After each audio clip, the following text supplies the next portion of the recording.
What's going on, everybody? It's your boy Rajim, man. We about to get into it with your man's The Real Justice. Let's go.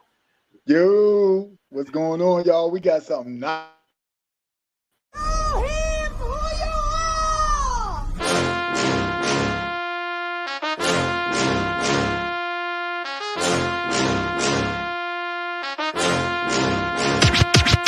It's all about the power and the money and the fame. Get it out the concrete, that's how we made the name. Bow down, kiss the ring. Wear my flaws like a crown, that's why they call me the king. All about the power and the money and the fame. Get it out the concrete, that's how we made the name. Bow down, kiss the ring. Wear my flaws like a crown, that's why they call me the king. K-I-N-G, yeah, they gon' envy. I'm still street, you get the beats like an MP. Still saying 10T, low to my Benji. Dirt all on my boots, all on my heels like a NC. I was Man, my man, hey, my bad, y'all. Like the intro came in a little late, but guess what? It's still your boy Rajim, aka the King of Romance. I'm chilling with my man and co-host. Man, What's going on? What's going on? It's the real justice, man. So I got a feeling, man. I got a feeling we got something nice, man. We got something nice. Hey, we got for you Deonte Moss, author of Push, Pray. What's called Push, Pray Until Something Happens Every Day. Man, y'all give it up. Yeah. Mr. Moss, man, welcome to Black Man's Inc., man. Man, thanks for having me. I'm so excited to be here, man. This is I'm excited for the opportunity to be rapping with my black people, my black men. So man, I'm excited, man. I'm really excited to be here. Thanks for having me. Man, hey, we happy to have you on, man, for real. Like this is always this always a holiday. It's called it the Black Man Holiday, man. It's always a holiday. Get the brothers together, man. Talk about positive things, man. And look, we're gonna do big things. So so before we get started, man, tell everybody about your book. You know what I'm saying? Yep. Deonte Moss out of Toledo, Ohio.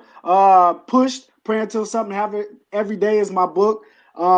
It was a journey that God sent me through that I was able to release. It took me a while to release it, but God finally gave me the tools and skills and the resources to self-publish it. So I'm excited about that. It's basically how I navigated through the juvenile justice system, the foster care system with parents addicted to drugs, incarcerated, and I was able to use my faith and my belief to journey and to get through all of that to where I am today. So that's basically what the book sums up to. I tell a lot of stories about growing up in childhood. I have a forgiveness piece in there that seems to be a lot of my following's favorite part, and also relationships. Relationship stuff of dealing with my family and rekindling and stuff like that. So that's what the book is based about. And then most importantly, if you look at the title, Push, Pray Until Something Happens Every Day. I got a revelation from God that prayer is not just you standing on your knees or sitting on your knees and closing your eyes and talking to God. Push, prayer is a relationship with God, and it's keeping him on your mind. And that could be done. And I explain that in the book, how that could be done every day throughout your day without you ever I mean, I love to get on my knees sometimes. I do get on my knees and I do talk to God and I close my eyes, but I talk to God all day. Yeah. Amen. And I have all kind of conversations with God that people might not think is a conversation with God, but it's a conversation with God to me. And that relationship that I have with him is what got me through. Okay. And you know what, man? We need that, man. Like, honestly, like, I don't think enough, we talk about prayer. We talk about our walk with God. You know what I'm saying? But a lot of people don't understand that. Like, I do the same thing. I sit in the car and just talk to God like he one of my homeboys. I talk to God like I talk to Justice. You know what I'm saying? And I know I speak about this a lot, and men just talk about but I don't like to wait we shouldn't wait till we're going through something to talk to God. Like you said, you talk to God all day, and I look at stuff and I count my blessings, and I think that's something that we need to put in our community. Count your blessings. If you woke up this morning, hey, you winning. You know what I'm saying? You definitely winning, man. It's like, man, so I commend you on that, brother, for real. I love this. I mean, this is going to be a great conversation because I love to start. I mean, we started a conversation with God and can't go nowhere else but up. I mean, you know what I'm saying? You know what I'm saying? It's like, and everybody needs something. And that was my thing. My thing was my faith. You know what I'm saying? But it's LeBron James. It might have been the basketball. You know what I'm saying?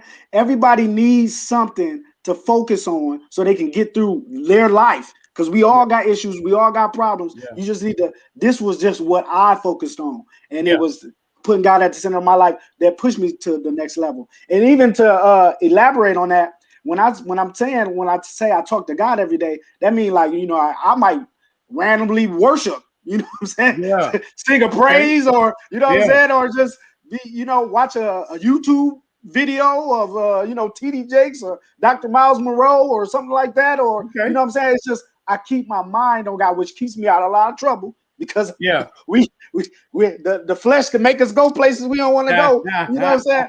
But because I make an effort, a conscious effort to keep my mind on God, it helps me make my spirit strong, which helps with my flesh. Okay. Man, look, like I said, Justice, you already know it. Like Justice, that like I like the positiveness on this show, man. Every time we have a show, it just brings us to another level. You know what I'm saying? And it brings this show to another level. And I kind of feel like, you know what I'm saying, bringing that aspect to this show, you know what I'm saying? Because like, a lot of times we are in a mentoring capacity. And not only for children, not only for men, not only for women, but for people in general. You know what I'm saying? And we have to be able to, for like say, first and foremost, put God first. You know, a lot of people these days, we've come to a era in society where a lot of people are not putting God first. You know, the almighty dollar has taken precedence over, you know what I'm saying, what we should be doing. You know what I'm saying? And what people don't understand is it's just like that money, anything you're going through, anything you're gaining materialistically comes from God.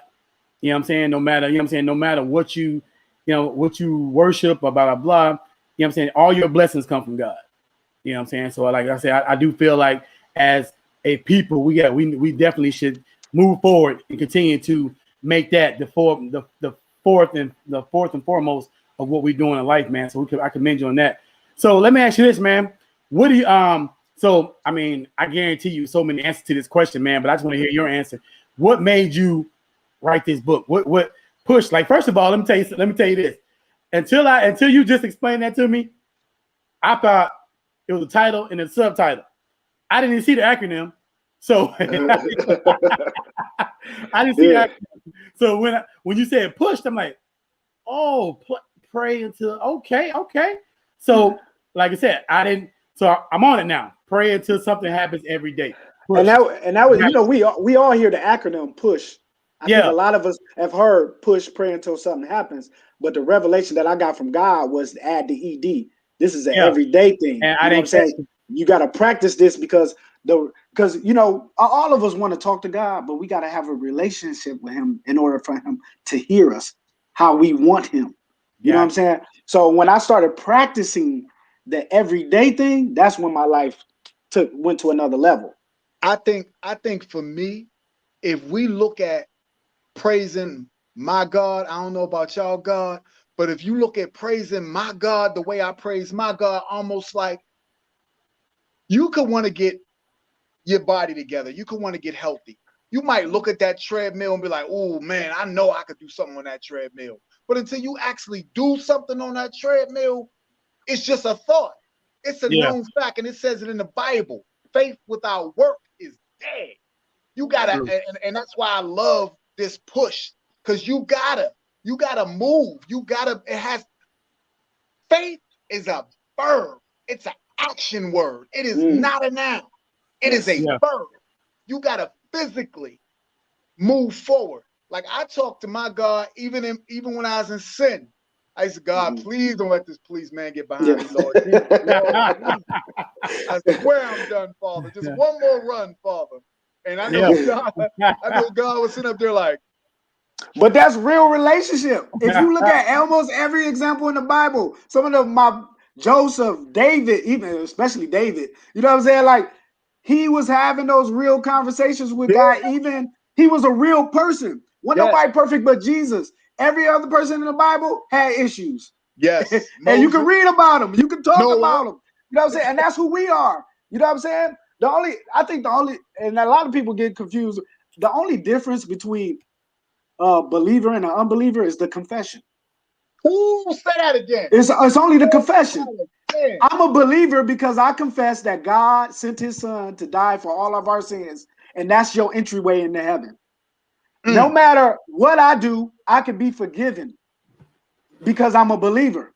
Yes. I was looking at an analogy by Trevor from the Late Night Show. He was talking about he compared the believer and Christians to like getting in the club. He said basically like if the club says no hat, no sandals, you can't get in. You can't get in. But people show up with hats on and sandals expecting to get in. The only reason why I got to get in is because I did what I was supposed to do. I followed the dress code. If you follow the dress code, you're gonna get in. But you stay outside because you just didn't do what you were supposed to do, which is confess. We are all humans, we all make mistakes. The difference is when I confess, I'm in the kingdom now. I'm in the kingdom, and now when I start hanging around my dad, my God, when I start hanging around him, my atmospheres change. I start being a little bit more like him every day. Because something I did 25 times when I was messed up, now I might only do 10. You know what I'm saying? Then it might get down to 5. Then it might get down to 2 before I die. Maybe 1. I might not never get over it. You know what I'm saying? But I might do. But it's gonna be something else. Because it's always gonna be something, because we always need God. We always need God in our walk. We never stop growing or learning. You know what I'm saying? And I think that's what a lot of people get construed when they see believers and unbelievers. But the only difference is that I'm confessing that Jesus died for my sins. And that's the only difference of me going to heaven. Okay. Man. Oh. Man. I told you, Justice. Hey, man. You did. You know what I'm saying? It's just, you did. Man, I love being on Positive Brothers, man. Y'all put me in a good light. So let me ask you this. So do you so first of all, is this your first book? This is, yes. Okay. How long you been out? This book has been out for about a year and a half. About a year and a half. I've written several books, but this was the first book I was able to publish. Because I was looking for publishers, couldn't find the right publisher. But then I found the avenue of self-publishing, which was probably the greatest decision I made. And so now I'm just letting this one ride its course but I've been blessed because this book has become a curriculum in universities now. You know what I'm saying? So I'm currently writing a workbook. You know what I'm saying? So right now, matter of fact, I'm speaking at Concordia University in Wisconsin, April 1st. And they're going to be the first school that's going to launch my book as a curriculum. So I'm excited about that. For social work and trauma-based. Yeah. Man, positive things, man. That's crazy. Which is what God told me, though. Early on the book, because when I first started writing the book, God told me to write the book before a certain age. And he said, when you write the book, I'm going to make it a curriculum in schools. And he said, all I want you to do is tell your story. And I was hesitant about putting it out at first because I felt like if I tell my story, people got to be touched. They got to be healed. You know, it got to be a shift, a life-changing. And God was like, no, just tell your story. I'm going to do me. I want you to do what I told you to do. And then I'll take the rest, okay? And he said, if I follow his plan, he'll let me do what I want to do after I do what he told me to do, or he'll let me give me the life that I want, which has been the case. So I'm appreciative for listening, because we don't always listen, but I listen, and I'm glad I listened to this because this has been life changing for me. Amen. That's one thing I love about my God, man. We get so caught up and we think we know how things are supposed to be done. And I know God's like, if you don't get out my way, like you in my light, I can't see. We all over the shoulder. We trying to get him to work. No, Daddy, go over here. Get out the way, man. Get out of God's way. Let him work. The biggest thing is listening. It's like you gotta listen. I mean, it's just, that's the biggest thing. A lot of people, God have sent people. Like, for example, God sent a couple people to me. And I don't know if I told the story before, Justice, but I was in Hawaii for work. And I met a pastor from Atlanta. I didn't know he was a pastor when I met him. It was just, I was a black dude on the beach in Hawaii, chilling out on the weekend by myself. You know, this dude, he walks up And he said, "Hey man, can you take this picture for me?" And I'm like, "Yeah, I got you." You know, so he takes the picture. I mean, I took the picture for him or whatever. He said, "Yeah." He didn't say his congregation. He didn't say. He just said, he said my people at work. He said my work sent me out here. This is my 50th birthday. They sent me out here for my 50th birthday. I was like, okay, cool. You know what I'm saying? So he walked away. Never, you know, didn't you know what I'm saying? Hey, said like goodbyes. See him again the next morning. I went to breakfast. I was coming back from breakfast and I seen him. And he said, "Hey man, how you doing?" I was like, "Good, I'm good." You know, another black dude. Ain't that too many black dudes walking around, you know, on Waikiki at 8 o'clock in the morning. You know what I'm saying? So he was like, "Hey man." So I'm talking to him, and he was like, he stopped me. And you know how God works. He was like, first of all, listen, let me ask you something. He said, do you do IT or something? And I'm in flip flops and shorts. You know what I'm saying? I'm in slides and shorts. So he don't know I ain't got no shirt on to tell him what I do. I said, yeah. I said I do cybersecurity for, you know what I'm saying? I'm a government contractor, blah, blah, blah. He said, let me ask you this. He said, are you trying to start some type of business, or do you got something else going on? He said, let me tell you this. He said, I'm a pastor out of Atlanta. My name is so-and-so. He said, whole time I'm talking to you, he said, God wanted me to tell you this. He said, but you know, I don't know how you're gonna receive it, but he said, as a man of God, I just gotta tell you what God's telling me to tell you. He said, whatever you're doing, stay on that path. He said, because he said, I don't know, he said, you're gonna start a business, something of some sort that I know of. He said, and God is telling me that your business is gonna be very successful and you're gonna feed a lot of people. He said, you're gonna take care of a lot of families. He said, you're gonna be a powerful man. And I'm like, you know, me at the time, I'm skeptic or whatever. I'm like, for real? You know, he said, yeah. He said, another thing, he said, God told me that there's something you want to do in your hometown that you said when you got the money, you was going to go back and do. He said, God said you're going to have the money to go back and do it. Stay on your path. So I never told anybody, but I want to open up a Boys and Girls Club in Pensacola, Florida. You know what I'm saying? Because, you know, the poverty rate there is high and the kids need that, you know what I'm saying, in the community. But I always said it's a certain old grocery store that closed down that I was going to turn into a Boys and Girls Club. Never told nobody that. I don't know this man from Adam, but he told me. He was like, God said, he said, I don't know what it is. He said, but God said that, yeah, keep doing what you're doing and you're going to make it, you know what I'm saying? You're going to make it happen. So I have to say this, people forget to listen. You know what I'm saying? God guides you all the time. You know, just like the story about the man that was drowning, you know, the boat come by and say, hey, you know, can we help you? No, God got me. You know what I'm saying? Another boat come by and say, can I help you? God got me. I'm good. You know what I'm saying? Can I help? Hey, another boat come by. Can I help you? God got me. You know what I'm saying? And then he died and said, God, I thought you had me. I sent you 3 boats. You know what I'm saying? You're killing me right now. You know, but see, you got to listen. You know what I'm saying? And if you don't listen. And you know what he's doing. Exactly. Let him work. Let him work. God know what he's doing. Exactly. And it's like I said, and it's everything for me has fallen into place. You know what I'm saying? Listening to God and listen to, you know, keeping my faith. You know, I tell Justice all the time. I've had situations to where, you know, I was homeless and jobless on the same day. Remember I told you that? Homeless and jobless on the same day. Wasn't worried about it. Wasn't scared. Nothing. I just sat in my truck and be like, God, what we gonna do? You know what I'm saying? What we gonna do now? What we gonna do now? You know what I'm saying? He's out. And sure enough, I got you. You know what I'm saying? I got you. Out for his people. Exactly. Your faith in me is my reward. He said, I got you. Don't worry about it. And I read an article today about that. Really? Yeah, about how he just, I'm amazed every day at the testimonies that people tell, and I search for these messages, you know, just to, you know, just keep my wheels spinning, because I know what he done for me personally, but I love to hear the blessings from other people and things like that. So I was reading an article today about this young lady who was telling the testimony about she didn't have no groceries, kids in the house, she ain't had enough money, no food, no nothing. She talking to the next door neighbor like, you need to, you know, do this and do this, you know, basically trying to get her to believe that God's not real because he don't believe in God.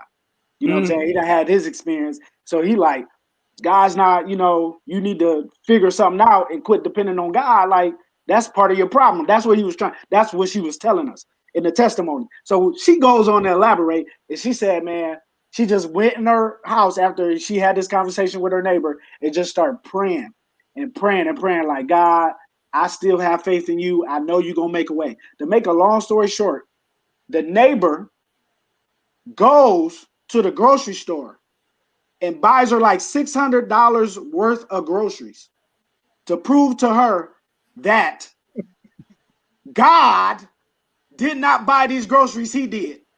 So he shows up to her house with $600 worth of groceries and said, ma'am, I just want you to know that I brought these groceries. God didn't. And she said, God made you bring me. and I didn't know how he was going to do it, but he made a way.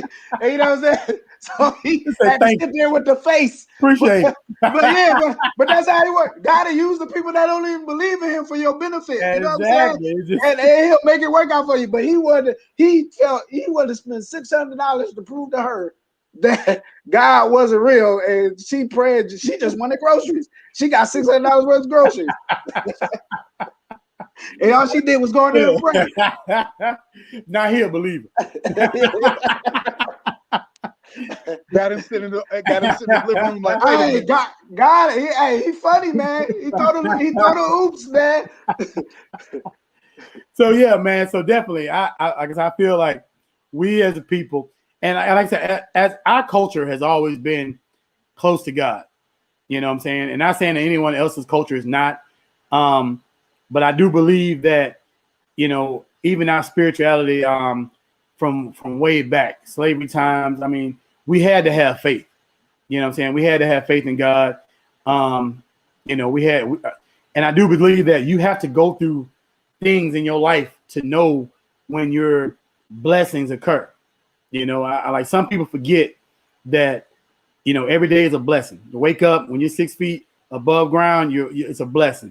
You know, if you was able to wake up, roll over, look at your phone, that was a blessing because you got a phone, you got electricity. You know, I managed to go to other countries that, you know, food is not, you know, is not something that is guaranteed.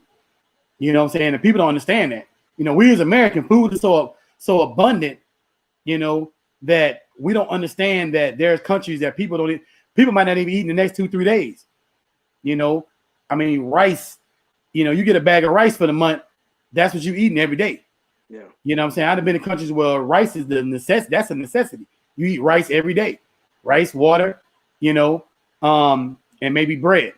Yeah. But we live in a society here in America that we forget the blessings that we are, you know, that we're granted with, and we forget where those blessings come from. And like I said, we definitely need, you know, this prayer. We need to pray until something happens every day, like you said, because guess what? It's going to happen. No matter what you're going through, it's going to happen.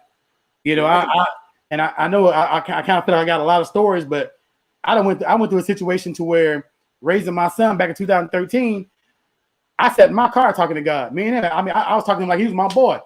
And I was like, you know, God, my light's about to get turned off. There's no food in the house. I don't know what I'm going to do. I didn't want to go in the house because I was just want to have this conversation with him, you know. And sure enough, and I lie to you not, and like I said, I can guarantee you and Jessica can appreciate this, but I got out of my car, walked to the mailbox. I had a government check in the mail for $1,400. It was $1,462, $1,462. And you know, and to be real with you, it was a income tax check from 2004. Now, anybody who do their taxes know you're not supposed to get anything. Yeah, if it's anything over 3-4 years, you're not supposed to get it back. You know what I'm saying? They're gonna keep it. This check came and it said Internal Revenue Service, blah blah blah, blah blah. You know what I'm saying? But every time I needed God, He was on time.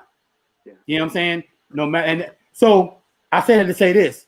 Now I'm at a point in my life where I don't care what I'm going through.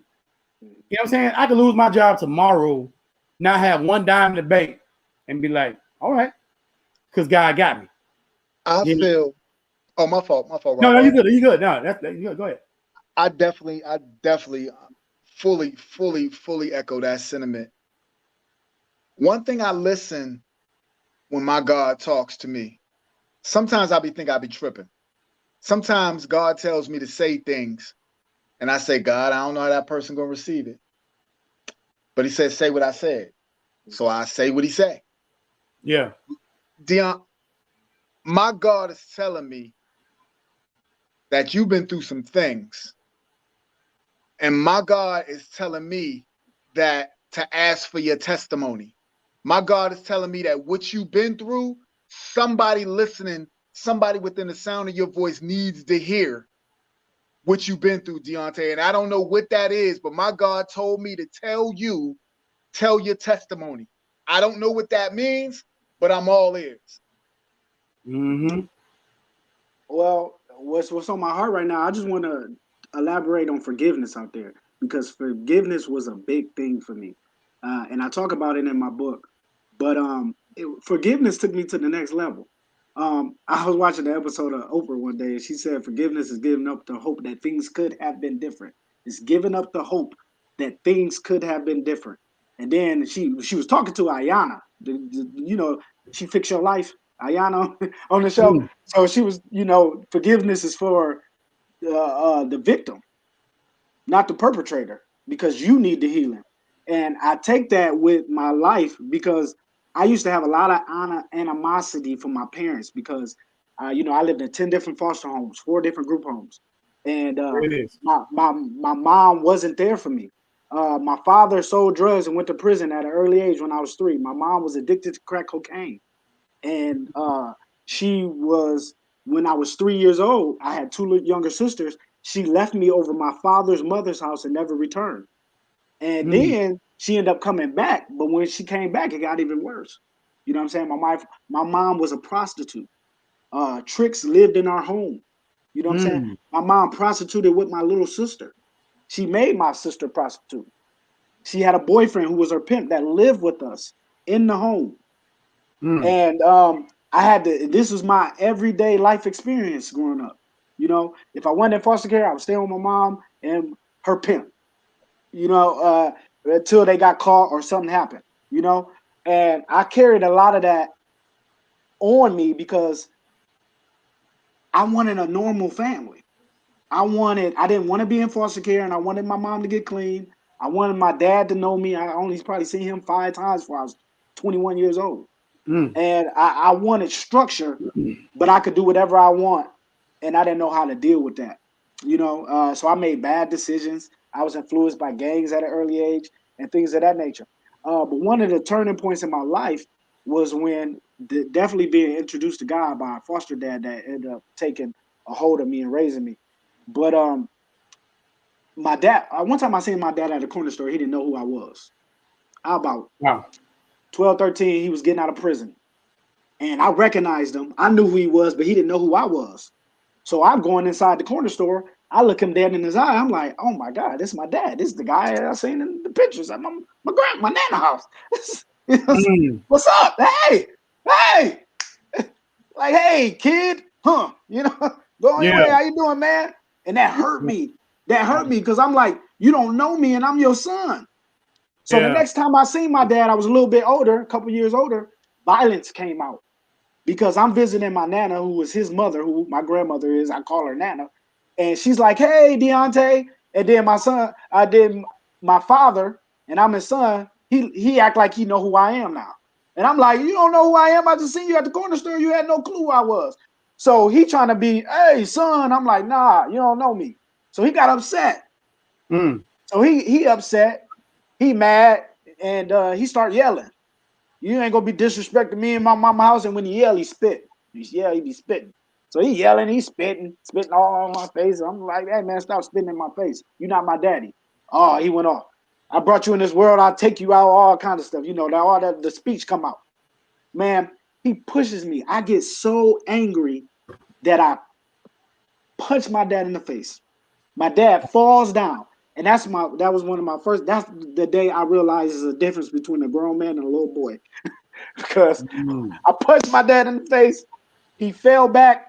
I thought I knocked him out. I was only a kid. I'm thinking like I done did some dirt. I said, I told you quit talking crazy to me.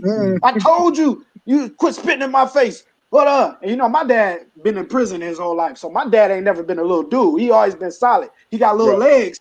but he always worked out his upper body. Arm was, you know what I'm saying? He'd always been a solid cat. So he hopped up quick. He hopped up quick, grabbed me by the neck, had me in the air. I was dangling on my toes. And all I could say, well, I was trying to say I was sorry, but I couldn't speak because he was choking. I was trying to say. Yeah, I was trying, but all I could say was, he's choking life out of me. My nana grabbing napkins, she hitting him. Stop it, Tony, you gonna kill him. I'm like, Nana, grab a hammer, a lamp, or something. This man about to kill me. She hitting him with napkins. Bow, bow. Right? I felt like he held me to a second till I was about to die and let me go.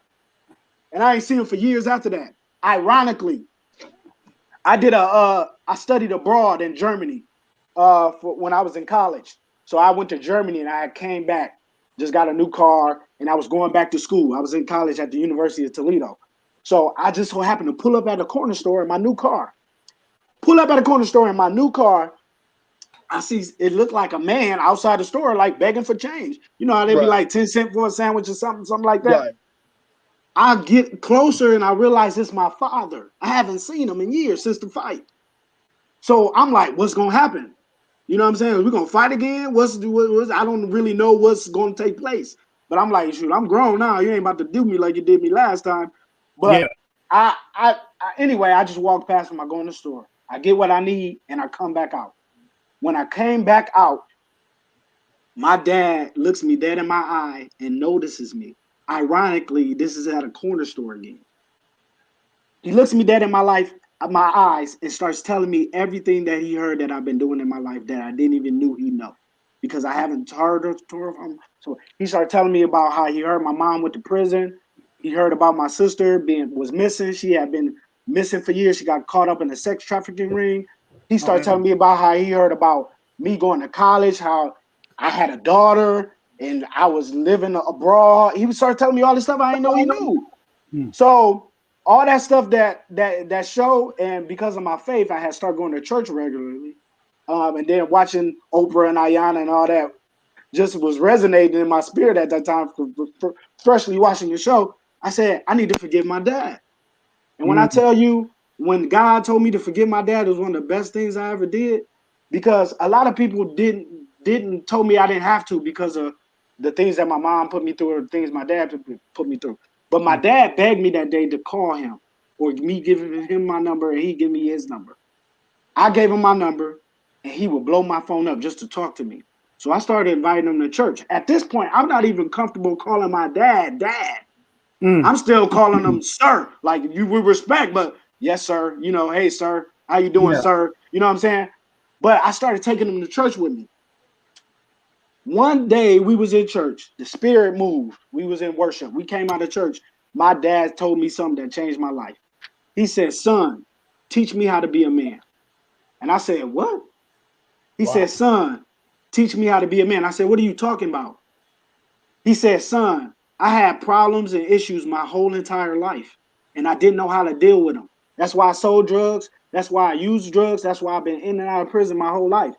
He said, I didn't know how to handle my problems. I didn't know how to face them. He said, but you faced all your issues and your problems head on. And he said, that's something that a real man does. He said, teach me how to be a real man. And from that moment on in my life, it switched. A switch turned in me. Because I used to think that growing up, because my mom and dad didn't want me, I was going to be successful. And I was going to be successful because I was throwing it in your face. You didn't even want me. Look at me. And now I'm somebody. Now you want to come around because I'm making my life into something you didn't even want me. God switched that instantly. He said, I want you to make it so you can go back and get your family. You can bring them with you to where you're going.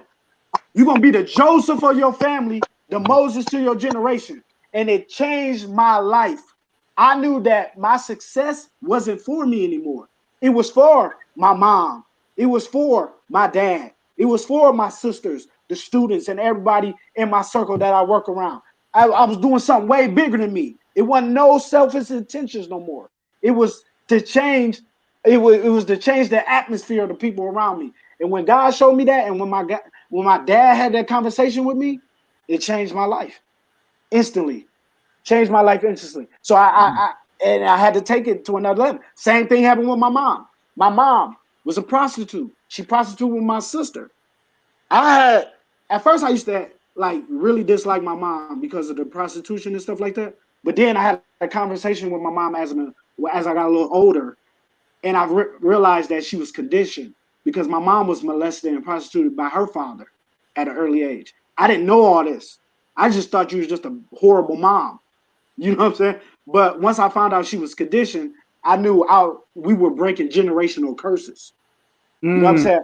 So when she went to prison, she told me and my two little sisters it was our fault because what happens in our house stays in our house, which is a rule to a lot of families. You know what I'm saying? But she said it was our fault. So when I didn't want nothing to do with my mother, people understood me. And they said that they were okay with that because, yeah, that's messed up what she did to y'all. But God made me think differently. He made me forgive my mom.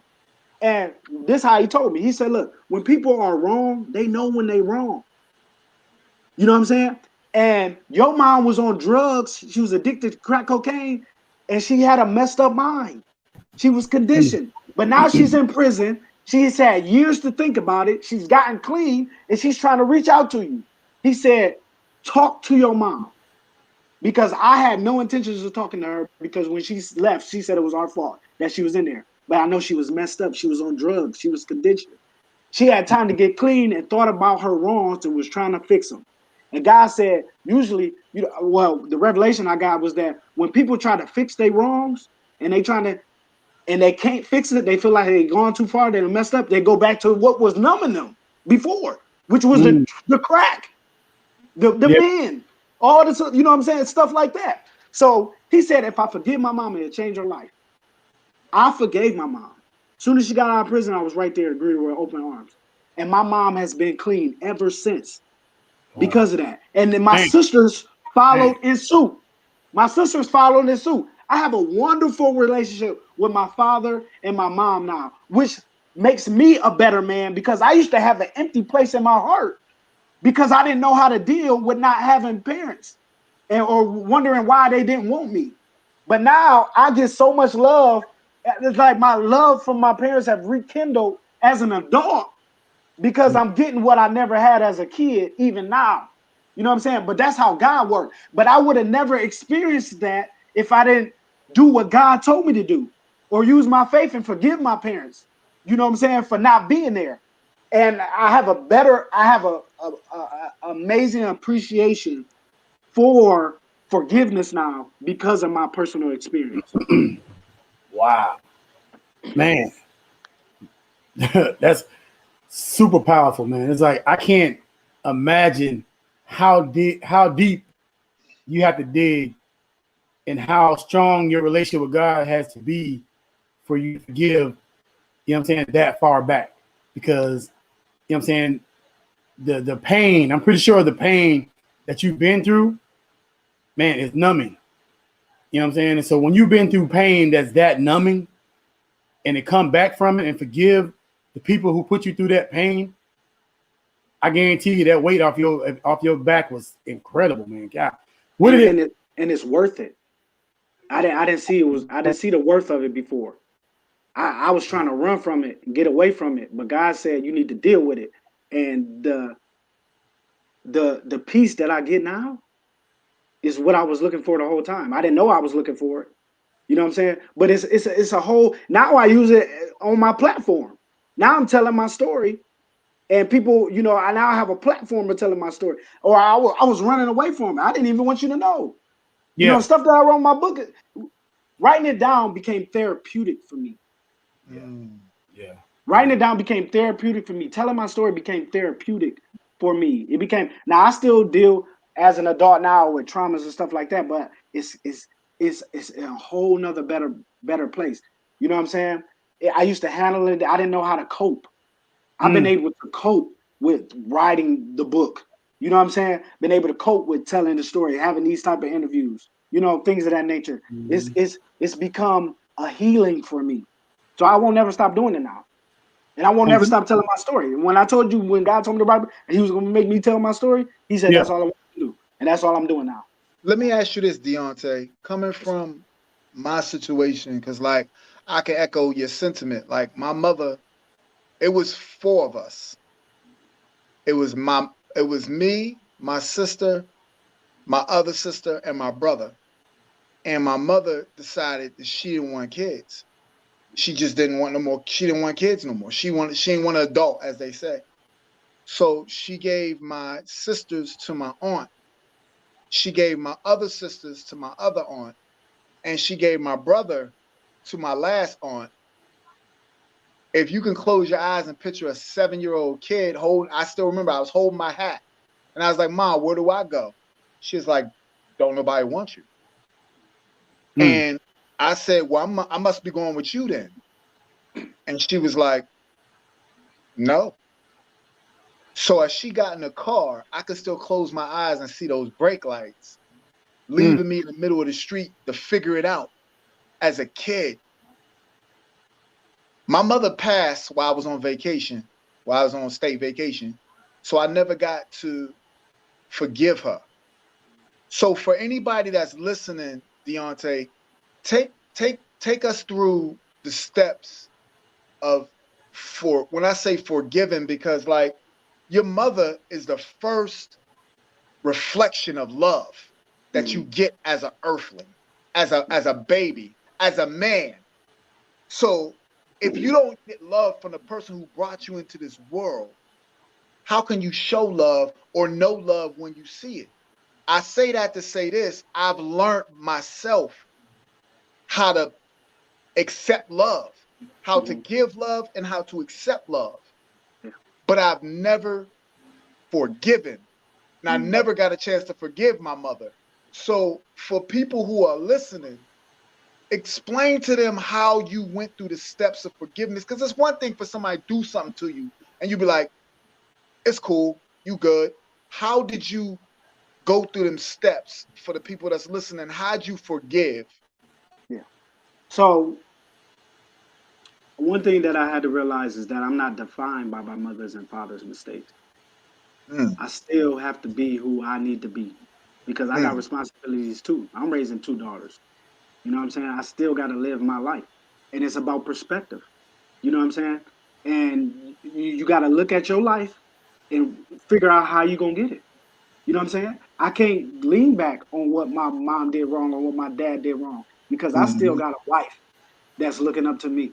I still got 2 daughters that's looking at me. You know, all the things that I do, you know what I'm saying? I still got to be who I need to be.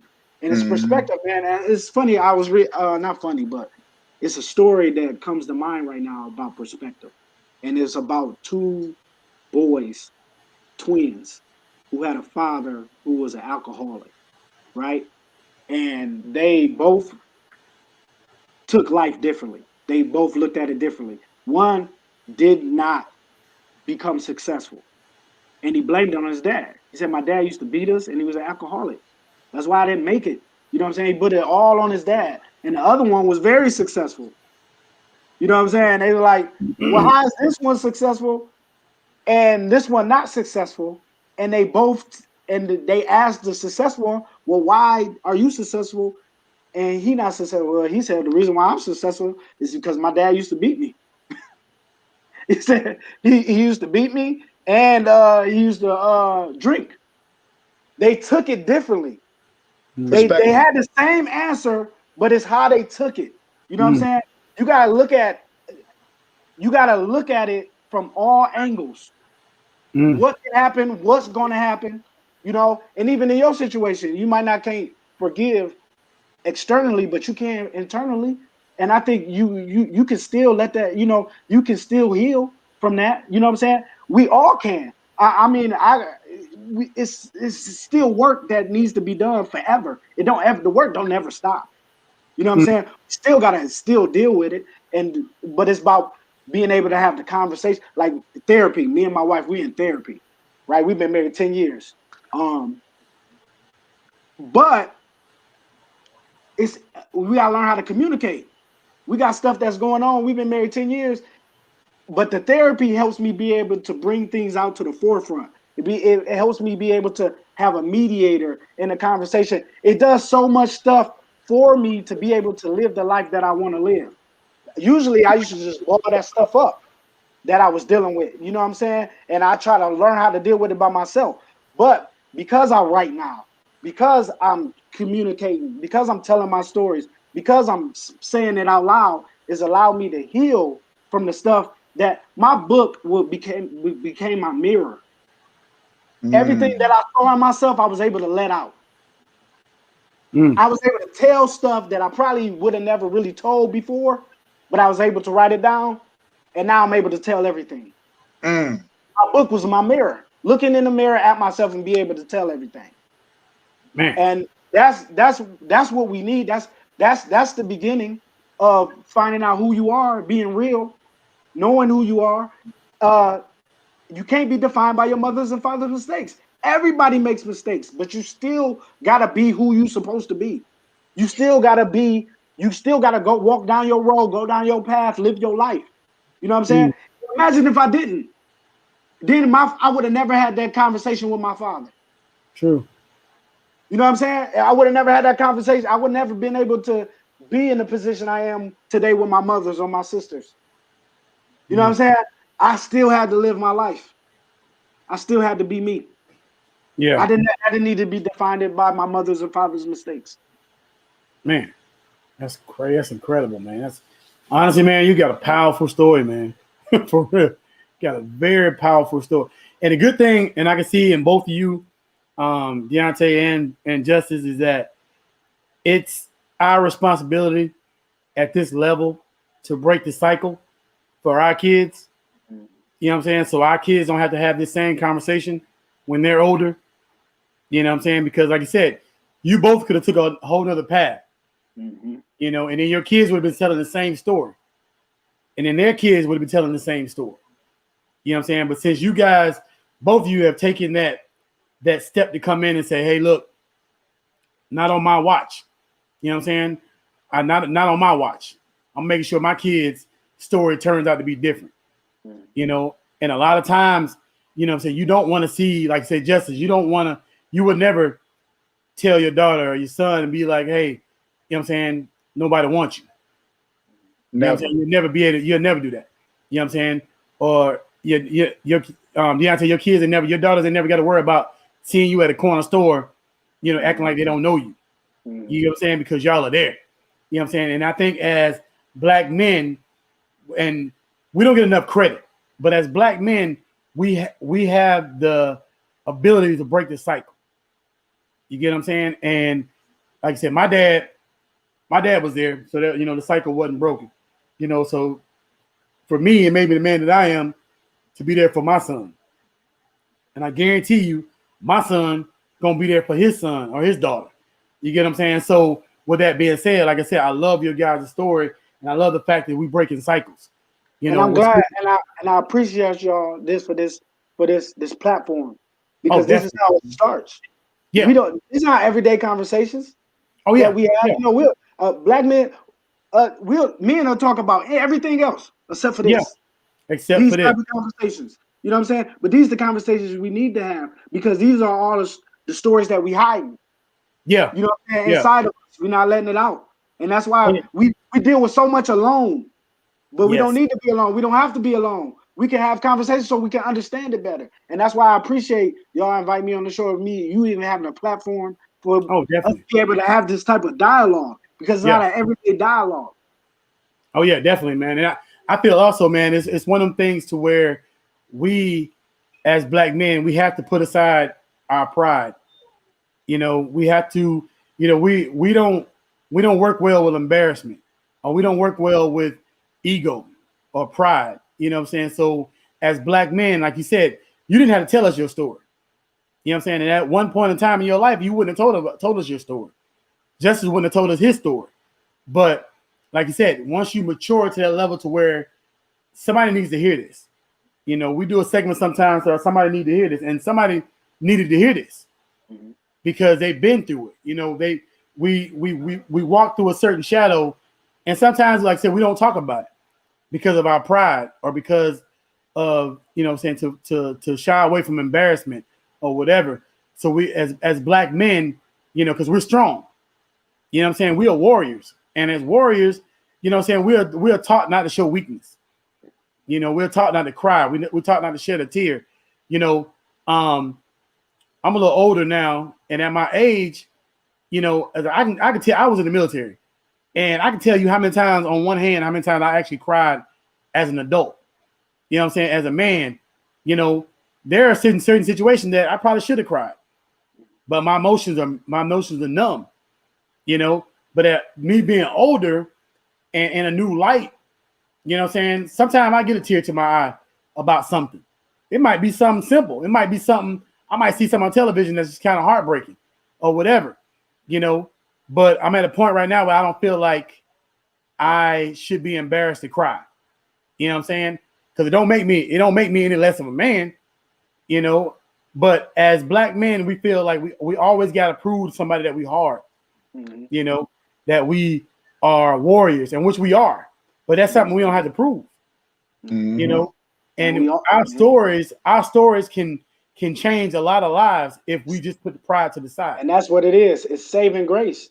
Because we don't speak about it, it continues to happen. Like I got, you know what I'm saying? Like I was molested. And I know a lot of men that have been molested. And I felt bad because I didn't say nothing. Yeah. And then once I found out, because I was embarrassed, I didn't want anybody to know. Yeah. You know what I'm saying? I didn't want, I just wanted to sweep it under the rug and get over it. Yeah. So years later, I found out it was a whole bunch of other kids that got molested because I didn't say nothing by the same person. They needed to hear your story. I didn't say nothing. Yeah. You know what I'm saying? Because I didn't say nothing. So that's why we have to bring it to the front. You know how many men is walking around here been molested by people that never said nothing and is not saying nothing because they don't want to be embarrassed, but you can save so many other kids that same battles that you had to deal with. You know what I'm saying? You hit it right on the nail, right on the head. We need to speak up. We need to talk because we can save a whole bunch of lives. Our job, my job as a parent, as a mentor, is to teach, to be an open book, to teach everything that I know and what I've learned. So my kids or my mentees don't have to deal with the same thing. They already got the recipe. Yeah. They already got it. Because you might not even have to go through certain stuff because I'm letting you know game before it even happened.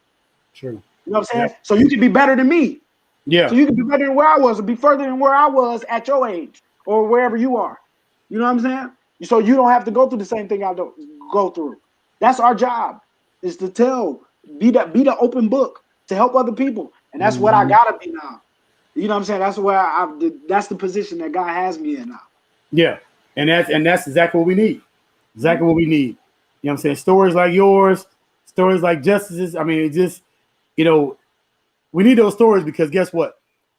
You guys, you're men now. You know what I'm saying? And you are, first of all, great men doing big things.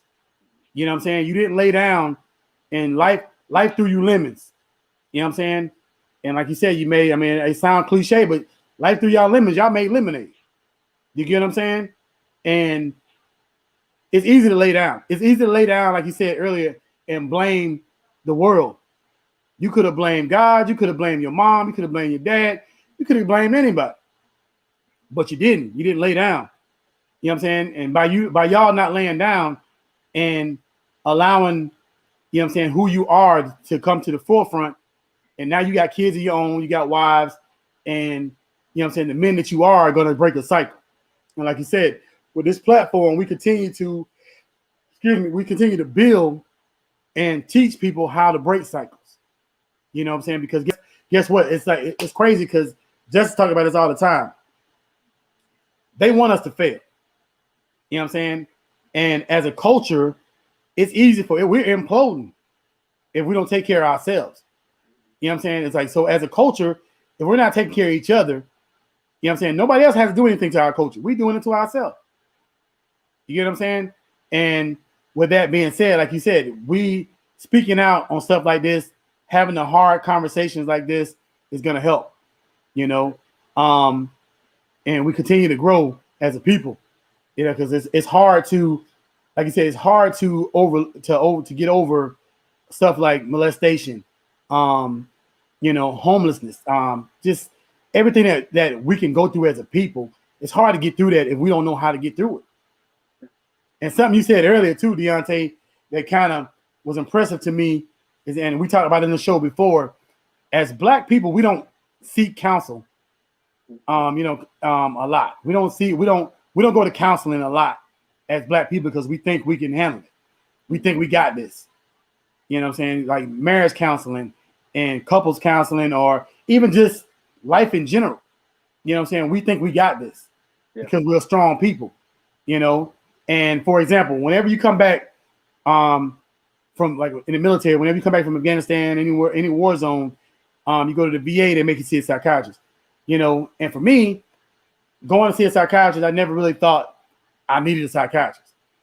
When I went in there, they give you a some type of exam or whatever. They kind of give you a test to see where your level is as far as PTSD, as far as your psych level at the time when you get back, and you really don't feel like nothing wrong with you.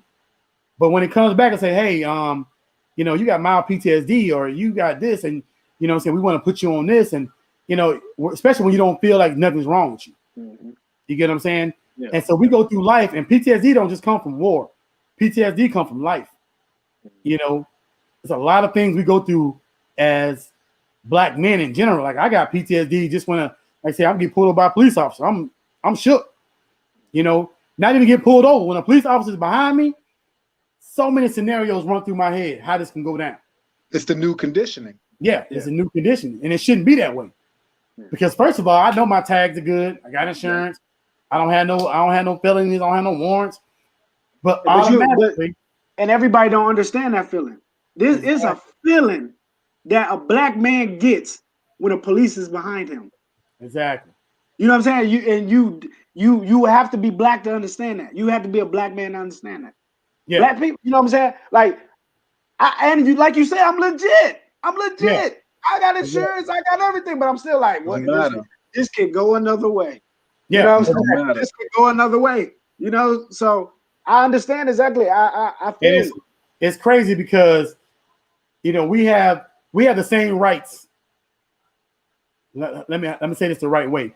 We have the same rights legitly as other people, but we don't have the same rights legitly as other people. So you get what I'm saying? For example, I have a concealed weapons license. I have a weapon. But I can't. I can't.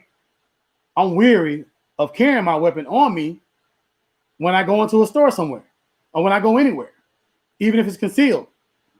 For the simple fact that if somebody say that Black man got a gun, now I'm in a situation. Yeah. Even though I'm not here to do no harm, and I have a concealed weapons license, but why can't I carry my weapon like anybody else carry their weapon? You know what I'm saying? Without fear, put it that way. Without fear of getting shot, because automatically when they see a Black man, I'm automatically a threat. Now a Black man with a weapon, I'm definitely a threat. So now I'm shot. I'm legally carrying a weapon, and this man probably got a weapon on him too with a concealed weapons license. You get what I'm saying? So I say all to say this: we as Black men, we do have our PTSD, and we have to deal with it, whether it's counseling, whether it's confining on platforms like this, because honestly, I love conversations like this because we get it out there. You get what I'm saying? It's therapeutic to me. I'm pretty sure it's therapeutic to you guys, and we need to continue to make these panels happen because we can reach so many people. We continue to reach people, what I'm saying? Each one teach one, continue to grow, because like you said, there is youth out there that go through the same scenarios. You know what I'm saying? I'm pretty sure there's young men being molested.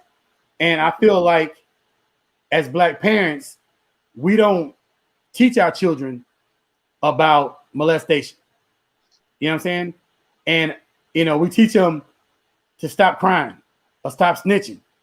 Little boys. What happens in this house stays in this house. Yeah, exactly. You know what I'm saying? All that. And all it's that. like, yeah, little boys don't cry. And it's like, I know we have to teach strength, which is one thing, but by you telling your little boy not to cry or not show any emotion, that's just hardening him for life. You know what I'm saying? Not even acknowledging it, not even acknowledging their hurt. Yeah, there's so many exactly. aunties, so many drunk aunties and drunk uncles that are still allowed to come around for Thanksgiving. Yeah. That, you know what I'm saying? That throwing it right back in them kids' face. Yeah. You know what I'm saying? Yeah. Stuff. Yeah. It just that was a long time ago, or that was, you know what I'm saying? And it could be a trigger for them. Yeah, exactly. So we have to, like I said, these platforms, and I'm gonna tell you, Deonte, we're gonna actually come back on because we usually do a nice little round table. You know what I'm saying? Where we have a panel of black men come on, man. A little mentorship, a little educating. Just, you know what I'm saying? We get together, man, and we talk about it. So definitely we're gonna invite you back on, man, because we love need to be back. You know what I'm saying? We definitely got to get this to the forefront of our not only our youth, but even our men. Like you said, you had to teach your dad how to be a man. And That's even deep. yeah, that's deep. That's what he asked me to do. You know what I'm saying? Yeah. Yeah, and it's like when a man asks his son to teach him how to be a man. What? You know what I'm saying? That's on another level. I couldn't even comprehend it at first. It was a God thing. Yeah, That's deep. That's deep. You know what I'm saying? But we have to continue because, like I said, but a lot of respect came from my dad for that. You know, who would ask that? Exactly. You know what I'm saying? Do you know how much pride you got to put aside to ask that question? Ask your son. To your son. To your son. Yeah. The same son that you almost choked out. Man. Man.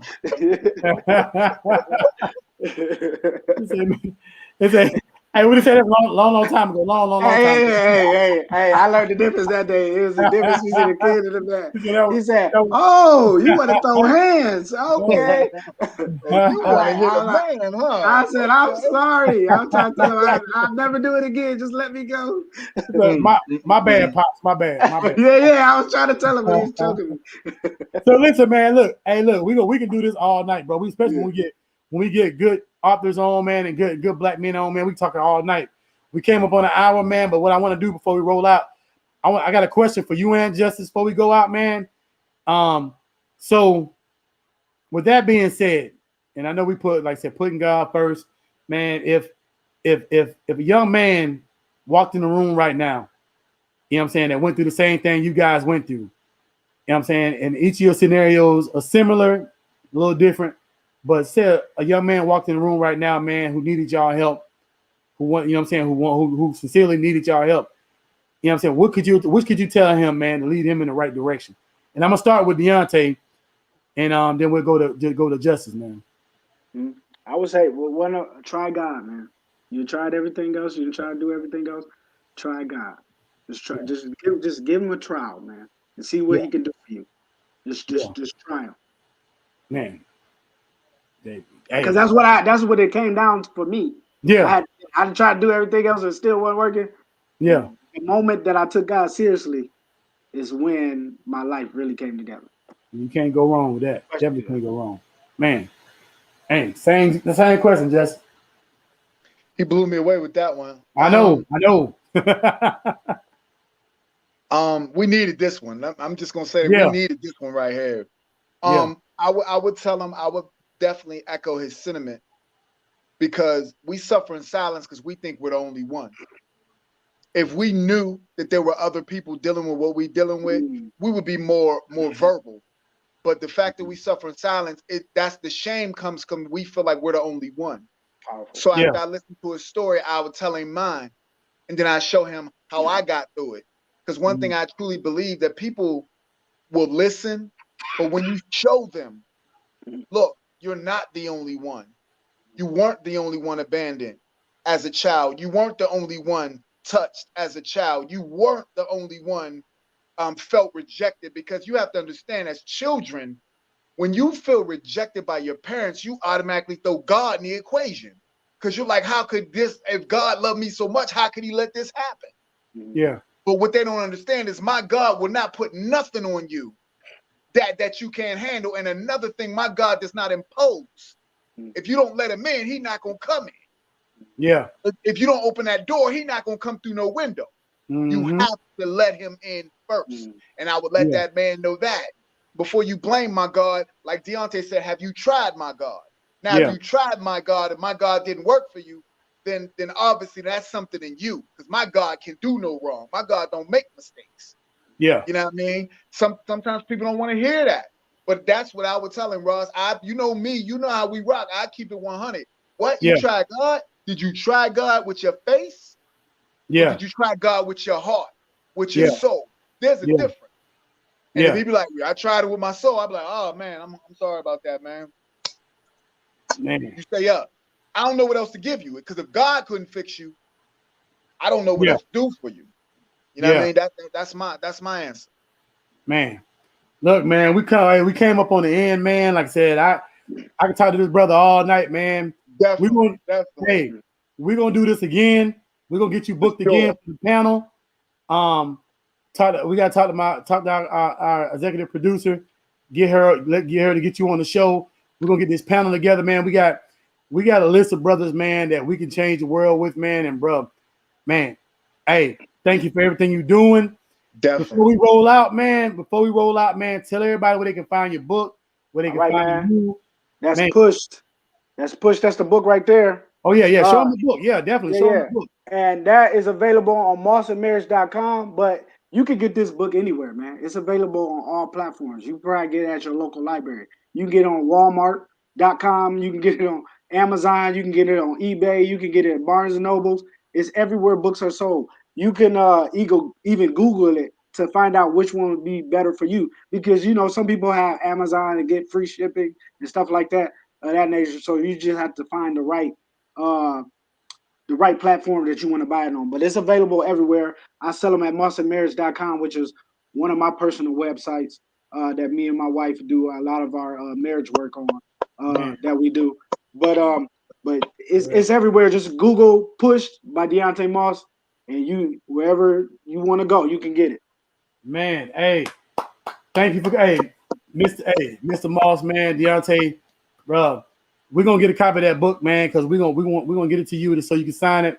We do giveaways, man. So, hey, before I go out, if you are an author of color, man, and you want to come on Black Men's Inc., man, and tell your story, hit us up on Black Men's Inc. Black Men's Inc. at gmail.com. We'll get you scheduled to come on, man, because listen, we need brothers like this.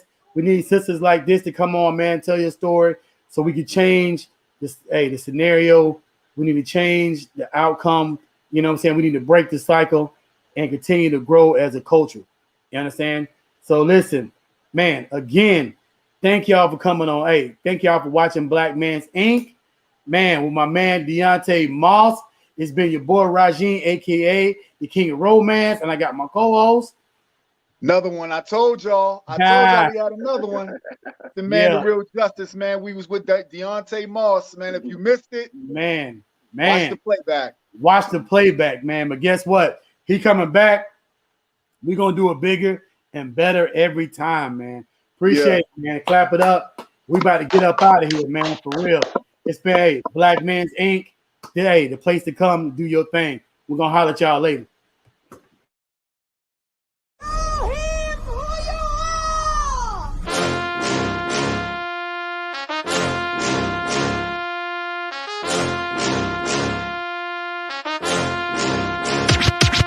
It's all about the power and the money and the fame. Get it out the concrete, that's how we made the name. Bow down, kiss the ring. Wear my flaws like a crown, that's why they call me the king. All about the power and the money and the fame. Get it out the concrete, that's how we made the name. Bow down, kiss the ring. Wear my flaws like a crown, that's why they call me the king. K-I-N-G, yeah.